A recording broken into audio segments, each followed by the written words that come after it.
So hi, and welcome to iCrossing's ongoing conversation about the future of digital marketing. Today I'm here with Chuck Sharp. Chuck leads the analytics practice at iCrossing, and on the heels of some material we're putting out into the market about attribution, I thought it would be interesting to talk to Chuck and get his perspective about what's going on with attribution, what it is, why it's important for marketers to be thinking about, and most importantly, where it's headed. So with that, we'll turn to Chuck and have a bit of a conversation. Chuck, thanks for coming. Great to be here. Glad you could come. So attribution, why don't you tell us what it is? That's the simplest question. We'll start right there. Sure. Well, attribution it's two things. One is just trying to decide how much credit should be given to the different channels that touch the consumer before they convert. Let's say somebody goes to the website via paid search first, but they don't buy anything. Later they see a display ad, they look at it, but they don't do anything with it. And finally they go directly to the website and purchase the product.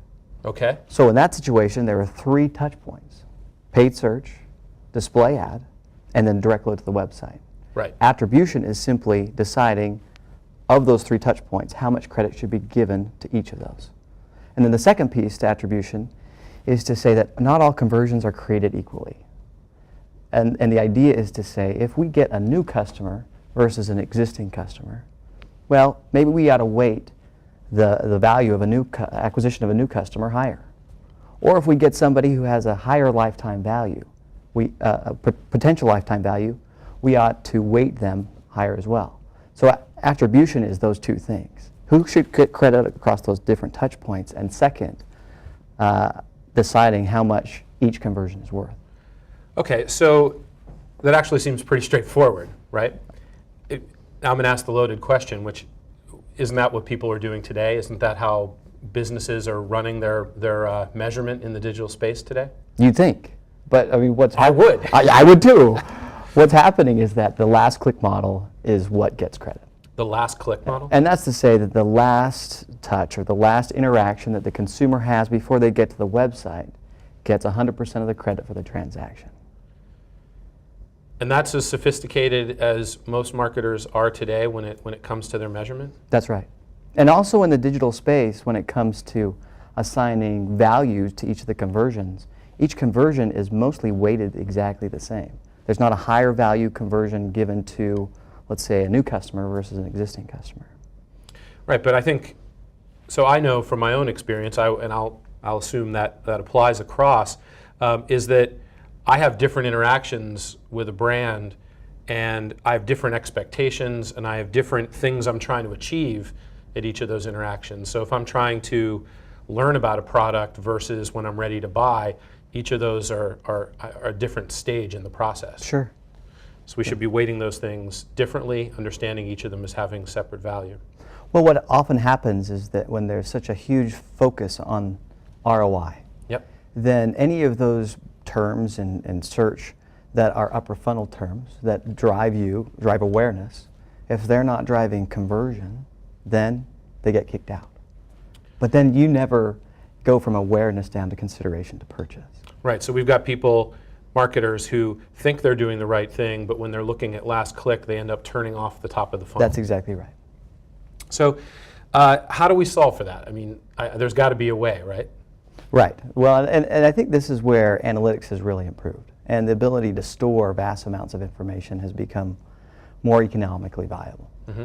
And the idea is to leverage the tagging systems that you already have in place and to get that cookie level information or the raw data that you have and be able to make better use of it. So we can take a look and see the first interaction that consumer had, the second interaction, and then the third, and then tie that all together and see, paint a real picture of how that consumer interacted with the brand. Well, I assume you end up with a lot of different paths. No, you don't have all consumers taking the same path, is it? No. You end up with thousands of paths, actually. But you probably have maybe, the Pareto principle, you probably have 80% of all of the revenue coming from, that a few paths. Right. So, 20% of the paths. So, are there steps that marketers can take today to start getting to that more sophisticated level? It seems like there's a kind of an evolution of going from where marketers are today in terms of their digital metrics and how they can evolve that. Yeah, and I think that's the important thing in the market right now, is that there is a kind of a two-phased approach that we see being generated. One is a research phase, Yep. and then the second is more implementation.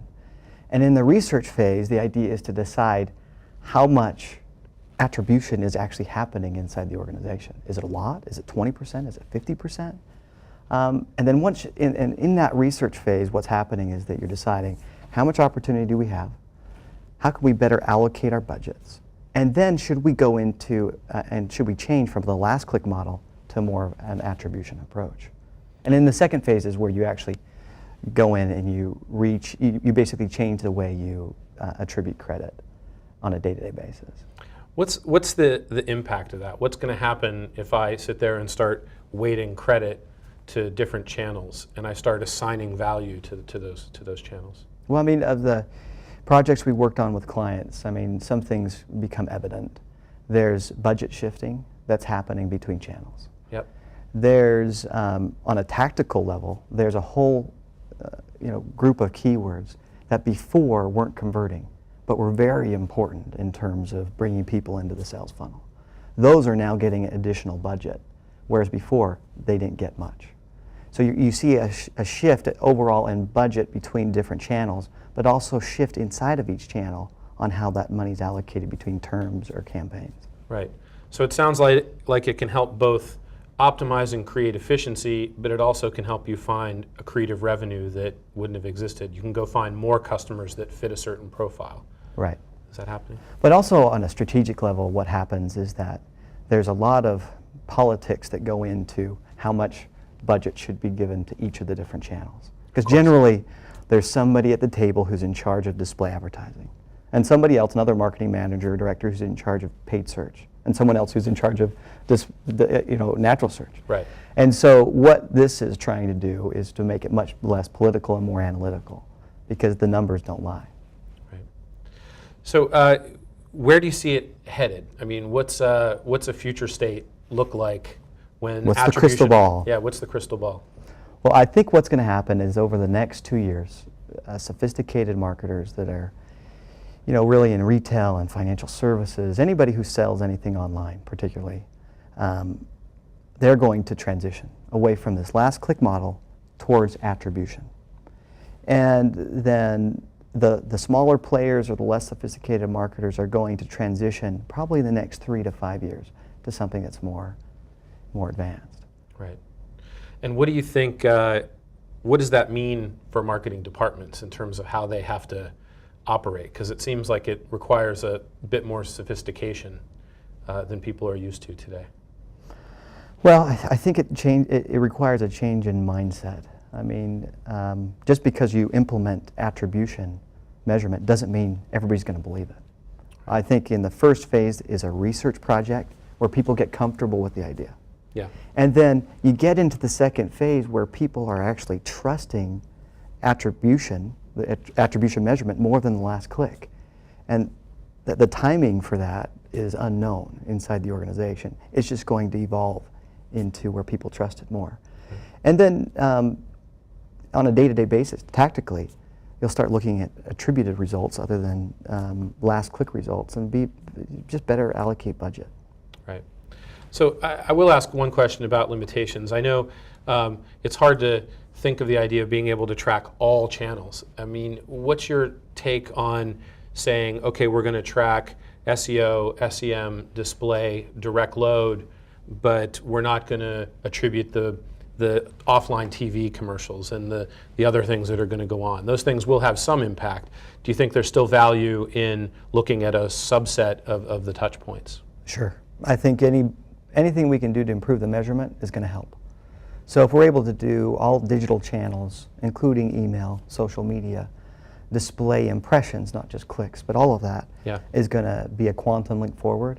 The next step for attribution is to look at multiple devices. So if I'm on my iPhone versus on my laptop, and then next it would be offline channels. Yeah. So print, TV, etc. That's kind of the next horizon of where attribution is going to go. Yeah. And I think that makes a lot of sense because continually we're seeing the same user at home on their desktop, then out on their mobile device, then in a kiosk in the store, in a car dealership.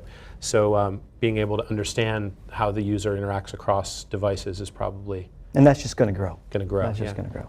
So I'll ask the question I like to ask at the end, which is there anything I missed? I'm sure you've got so many thoughts and ideas going on.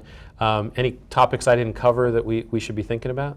Well, I think it's important to think about things to look for in attribution solutions because there's a lot of them out there. I think one is this idea of being tag agnostic, that it's important to try to get the most out of the tag that you currently have. So look for a solution that is tag agnostic, I think is really critical. Next is something that takes into consideration this idea of it's not just about who gets credit, but it's also about valuing each conversion. New customer versus old customer, high profit margin, purchaser versus low profit margin. You need to think about that as well. Well, there's kind of a whole list of things you need to think about. Also, I think it's good to tie the person who is doing the attribution with and have them work closely with the folks that are actually executing the programs.